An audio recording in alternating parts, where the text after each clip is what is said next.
जुड़ेगा इंडिया, जीतेगा इंडिया। नमस्कार, आप देख रहे हैं सिटी पोस्ट लाइव और मैं हूं आपके साथ पूजा शर्मा। आप सोच रहे होंगे कि अचानक आपको हम ये स्लोगन क्यों सुना रहे हैं, तो बताते चले आपको कि इंडिया अलायंस का ये स्लोगन है, जिसको उजागर करते हुए नजर आए जेडीयू कोटे से मंत्री अशोक चौधरी। बताते चले आपको कि इंडिया और भारत के नाम को लेकर अभी बवाल छिड़ा हुआ है। सियासी गलियारों से तमाम तरीके की प्रतिक्रियाएं सामने आ रही है और इसी बीच जो है जेडीयू कोटे से मंत्री अशोक चौधरी की प्रतिक्रिया सामने आई है। साफ तौर पर कहते हुए नजर आ रहे हैं कि संविधान को बदलने की कोशिश कर रहे हैं ये लोग। पहली बार ऐसा हुआ है जब प्रेसिडेंट ऑफ इंडिया का नाम बदलकर प्रेसिडेंट ऑफ भारत रखा गया है। इसी के साथ साथ उन्होंने कहा कि इंडिया नाम से ये लोग डर गए हैं, घबरा गए हैं, इसलिए ये लोग इंडिया को बदलना चाहते हैं, नाम को बदलना चाहते हैं। इसी के साथ आरएसएस पर भी हमलावर दिखे हैं और क्या कुछ कहते हुए नजर आ रहे हैं मंत्री अशोक चौधरी। छोड़े जाते हैं आपको उनके बातों के साथ। अध्यक्ष जी ने बड़ा विस्तार से चर्चा कर दी है, लेकिन दो तीन बातों को जानना बड़ा ज़रूरी है कि क्या ऐसी बात हुई जिसके लिए हमें भीम संसद बुलाने की आवश्यकता पड़ी और 5 नवंबर का हम लोगों ने तारीख का निर्णय किया है। जिस तरह से आरएसएस के जो थॉट प्रोसेस है, माननीय मंत्री जी इस पर विशेष बताएंगे, जिस तरह से आरएसएस की जो थॉट प्रोसेस है उस पर ये भारतीय जनता पार्टी के लोग चल रहे हैं। आज तक पहली बार जब से विपक्ष के लोगों का गठबंधन भारतीय जनता पार्टी को शिकस्त देने के लिए तैयार हुआ, तब से भारतीय जनता पार्टी के लोगों को इंडिया के नाम से नफरत हो गया। और आरएसएस का ये पुराना थॉट प्रोसेस है, दूरगामी सोच है, और पहली बार हिंदी और इंग्लिश को मिक्स किया गया। भारत के राष्ट्रपति के नाम से पहले से हम लोगों को कार्ड आता रहा है या लोगों को इनवाइट जाता रहा है, जब कार्ड हिंदी में रहता था।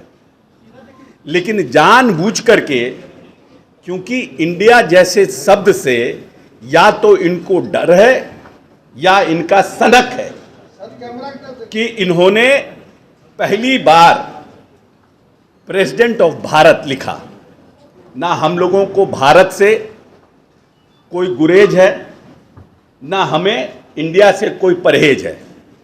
हम मानते हैं कि इंडिया और भारत दोनों एक है। हम लोग तो बस जोड़ने की बात करते हैं। इसीलिए इंडिया के स्लोगन में लिखा है, जुड़ेगा भारत, जीतेगा इंडिया। तो हमारा कहीं कोई फर्क नहीं है, हमें इस बात से कोई चिंता नहीं है कि वो भारत लिखते हैं। लेकिन आरएसएस के लोग शुरू से, जो उनकी किताब है बंच ऑफ थॉट्स, चाहे आरएसएस के जो प्रमुख रहे हैं, उन सब लोगों ने भारत के ऊपर एम्फसाइज किया है और वर्ण व्यवस्था पर उन्होंने कि वर्ण व्यवस्था ठीक है, इसके बारे में उन लोगों ने चर्चा की है। और आरएसएस बार बार भारत को लेकर के कहता रहा है, जिसको कि बीजेपी के लोगों ने अपनाया, और आने वाले समय में ये लोग आरक्षण पर भी टीका टिप्पणी करते रहे हैं और वर्ण व्यवस्था के ये लोग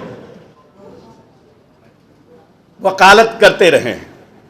इसीलिए हम लोगों को, और पिछली बार 2015 के चुनाव के समय आरएसएस प्रमुख ने आरक्षण पर पुनर्विचार की बात की और बहुत से लोगों ने, आरएसएस के लोगों ने आरक्षण के ऊपर बार बार टीका टिप्पणी करने का काम किया है। और जिस तरह से आरएसएस की सोच है, आरएसएस चाहता था कि तिरंगा के बदले इस देश का झंडा भगवा हो, उस तरफ पर भारतीय जनता पार्टी धीरे धीरे, आहिस्ते आहिस्ते बढ़ने का काम कर रही है।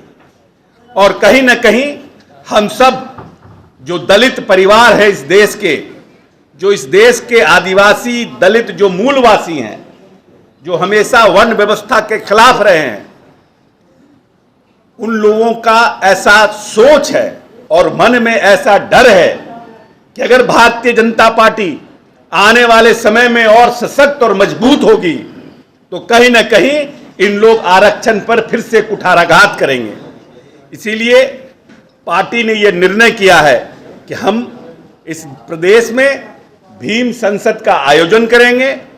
हम इस प्रदेश में जो आरक्षण के पक्षधर के लोग हैं, जो इस वर्ण व्यवस्था के खिलाफ हैं, उन सब लोगों को इकट्ठा करेंगे, उनके बीच जाने का काम करेंगे, जिलों में जाएंगे और इस प्रदेश में एक ऐसा माहौल खड़ा करेंगे कि दूसरे राज्य के लोग भी अपने राज्यों में आरक्षण के प्रति संवेदना रखने वाले लोगों को गोलबंद करने का काम करें और भारतीय जनता पार्टी के खिलाफ मुखर होकर के संविधान विरोधी, आरक्षण विरोधी भाजपा का हम लोग पोल खोलने का काम करेंगे।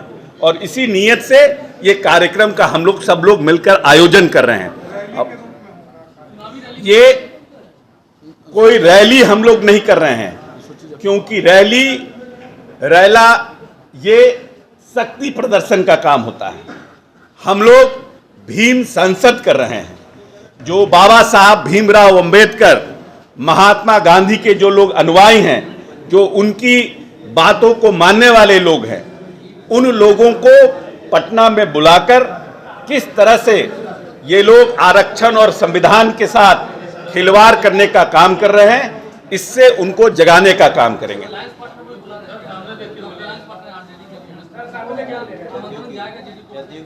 ये हम लोगों के पार्टी का ये निर्णय है और हम लोगों की पार्टी के तरफ से ये हो रहा है।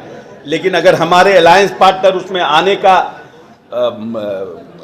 मतलब आने में अगर वो लोग आते हैं तो हम लोगों को उससे खुशी होगी।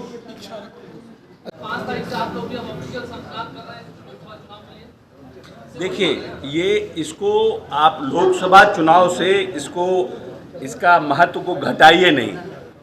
ये हम लोगों के आने वाली पीढ़ी के भविष्य का सवाल है। इसको लोकसभा चुनाव से नहीं, जो मानसिकता भारतीय जनता पार्टी के लोगों का है और जिस तरह से आहिस्ता आहिस्ता ये लोग बढ़ रहे हैं, आरएसएस के जो थिंक टैंक हैं, जो बंच ऑफ थॉट्स में जो लिखा हुआ बात है, उसको जिस तरह से धीरे धीरे अपनाने का काम कर रहे हैं, उस तरह से अगर भारतीय जनता पार्टी अगर और सशक्त और मजबूत होगी तो आने वाले समय में न सिर्फ देश का झंडा बदलेगा बल्कि संविधान भी बदलेगा और आरक्षण की व्यवस्था भी बदलेगी। उसके खिलाफ हम लोग भीम संसद का आयोजन कर रहे हैं, जिसमें कि आने वाली पीढ़ी को भी हम लोग भारतीय जनता पार्टी के जो आने वाले उनके निर्णय हैं उसके खिलाफ सजग करके रखें कि जो हमारे जो 5 साल और 10 साल का बच्चा भी है वो भी समझे कि ये भारतीय जनता पार्टी के लोग वर्ण व्यवस्था को इस देश में दोबारा स्थापित करने वाले लोग हैं और वर्ण व्यवस्था के पैरोकार हैं। इसीलिए और इस जो तिरंगा है इसका भी ये लोग तिरंगा का कलर भी बदल देंगे, भगवा कर देंगे। ये हिंदू राष्ट्र की तरफ बढ़ने वाले बात को बढ़ाने वाला काम कर रहे हैं। इसीलिए हम लोग इसके बारे में अपनी पीढ़ी को और अपने समाज के लोगों को सजग करना चाहते हैं।